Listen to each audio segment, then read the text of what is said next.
I've never really been my assigned gender. When I was trans, I didn't quite feel quite right either. There was a lot of it that I did feel quite comfortable in, but there was things like all the effort of trying to pass that I just couldn't be bothered with.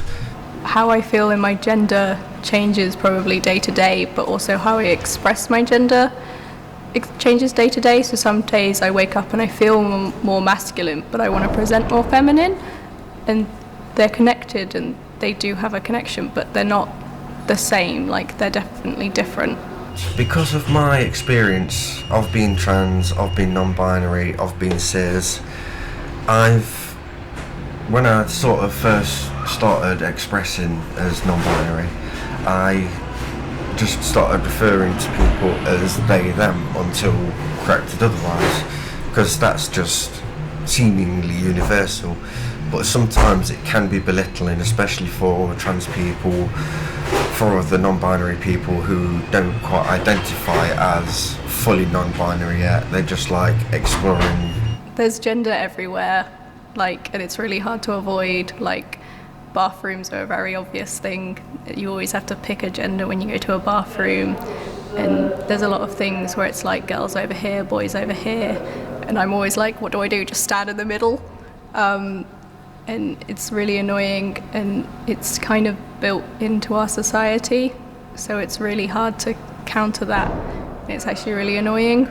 I've had days, for example, where I felt really masculine, but I felt really cute, so I put a bit of eyeliner on, had a shave and gone out. I'm there looking really feminine in the face, but my actions and my stance and my clothes are quite masculine, and that seems to confuse quite a lot of people.